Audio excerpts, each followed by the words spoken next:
ఆచరించడానికి కారణము వాళ్ళు చూపెట్టినటువంటి హామీలు, వాళ్ళు చూపించిన ఆశ తప్ప మీ ఫెయిల్యూర్స్ ఏం లేవా? అఫ్ కోర్స్ మేము అన్నీ మంచి చేసినామని చెప్తలేము. మేము ఉంటాయి, కొన్ని ఉంటాయి. కానీ ప్రధాన కారణం ఓడిపోవడానికి ఇక్కడ ఉద్యోగస్తులు కావచ్చు, ఎస్టీలు కావచ్చు, మైనార్టీలు కావచ్చు, బీసీలు కొన్ని కులాలు కావచ్చు, ప్లస్ ఓసీలు కావచ్చు. రెడ్డిలలో ఏం చెప్పారు, మనమే ముఖ్యమంత్రి ఉండాలన్నారు. రైతు ఏమనుకున్నాడు, అరే మనోడు ముఖ్యమంత్రి ఇంకా ఎక్కువ వస్తాయి అనుకున్నాడు, రైతులకు ఇంకా బాగా ఇస్తారు అనుకున్నాడు. ఇప్పుడు అదే రైతు బాధపడుతున్నారు, అదే కులం వాళ్ళు బాధపడుతున్నారు. అగెనిస్ట్ ఎవరైతే చేసినారో టీఆర్ఎస్ గెలవద్దని ఆ వర్గం అంతా ఈరోజు బాధపడతా ఉన్నారు.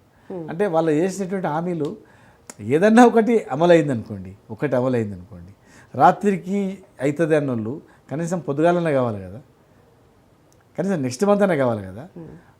ప్రమాణ స్వీకారం మొదటి సంతకం అన్నారు, పోయింది. రెండవ సంతకం అన్నారు, పోయింది. రుణమాఫీ అన్నారు, పోయింది. మిగతా వాళ్ళకు రాత్రికే వేస్తామన్నారు, పొద్దుగాల కూడా లేదు. అంటే 14 నెలలుగా ఎలక్షన్ బిఫోర్ 10 days నుంచి ఇచ్చిన హామీలు మొన్నటి వరకు అదే మాట్లాడే వరకు పబ్లిక్ అర్థమైపోయింది. వీళ్ళు చేయరు, ఉన్నాయి పోతుంది. తెలంగాణ గ్రాఫ్ పడిపోయింది, ఇట్లా కింద పడిపోయింది. 1 yearకి మొత్తం పడిపోయింది.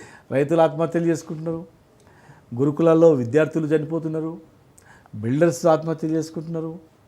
అంటే ఒక్క వర్గము హ్యాపీగా ఉంది అన్నట్టు లేదు.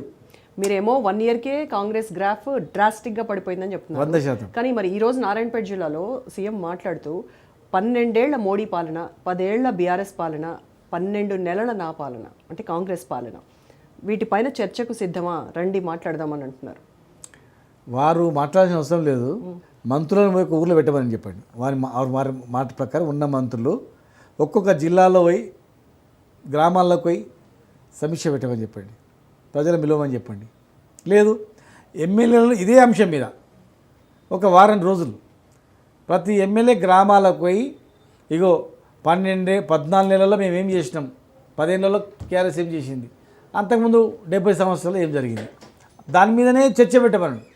వారోత్సవాలు పెట్టమనండి, వారం రోజులు వారోత్సవాలు, అభివృద్ధి పైన విజయ వారోత్సవాలను పెట్టమని చెప్పండి. గ్రామాల్లో ఏం చేస్తే చూడమని చెప్పండి. విజయోత్సవాలు చేసుకున్నారు కదా కాంగ్రెస్, ఇక్కడ చేసుకున్నాండి గ్రామాల్లో ఏదో ఇట్లా పైన చేసుకున్నాం. గ్రామాల్లో చేయమని చెప్పండి. 1 week వారం రోజులు ప్రతి ఎమ్మెల్యే రోజు 10 గ్రామాలలో పర్యటించి మేము మీ గ్రామానికి రైతులకు బాగా చేసినాం, వృద్ధులకు బాగా చేసినాం, ఉద్యోగస్తులకు చాలా బ్రహ్మాండంగా చేసినాం, అన్ని వర్గాలకు చేసినాం, దళితులకు చేసినాం, ఎస్టీలకు చేసినాం, మైనార్టీలకు చేసినాం చెప్పని చెప్పండి. ఏం చేసినారో చెప్పండి. ఇవాళ వాళ్ళ ఉద్యోగంగా వేరే పని వద్దు. వారం రోజుల పాటు ప్రతి గ్రామం, నియోజకవర్గంలో ప్రతి గ్రామాన్ని తిరగమని చెప్పండి. మున్సిపాలిటీలో ప్రతి వార్డు తిరిగి మాట్లాడమని చెప్పండి.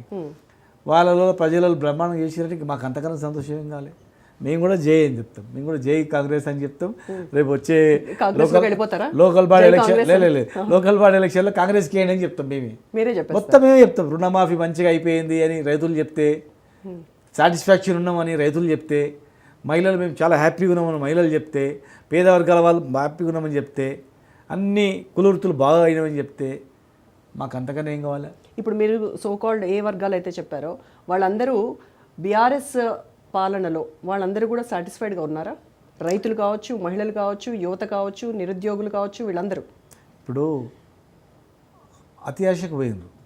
10,000 ఎకరాకి ఇచ్చినాము, అంతకుముందు ₹1 ఎవడు ఇవ్వకుండే, కరెంటు ఫ్రీగా ఉండకుండే, కరెంటు బిల్లు కట్టకపోతే మోటార్లు విక్కొని పోతుండ్రు, లోన్ కట్టకపోతే ఒక ఎద్దును ఉంచుకపోతుండ్రి, ఒక తలుపును తీసుకుపోతుండ్రి. ఇలా మేము కరెంటు ఫ్రీగా ఇచ్చి, రైతు బంధు ఇచ్చి, విత్తనాలు ఇచ్చి, యూరియా పిండి దొరకక రైతులు చెప్పులను లైన్లో పెడుతుంది. అవన్నీ బంద్ చేసి రైతులు కరోనా సమయంలో కూడా కొనుగోలు కేంద్రాలు చేసి రైతు అకౌంట్లో వేసిన డబ్బులు వాళ్ళు ఎక్కువ ఊహించుకున్నారు. ఇంకా ఎక్కువ వస్తాయని. అట్లా ప్రతి వర్గం కూడా, ప్రతి వాళ్ళు కూడా ఏమనుకున్నారంటే టీఆర్ఎస్ కన్నా ఇంకా బ్రహ్మాండంగా చేస్తారు అనుకున్నారు.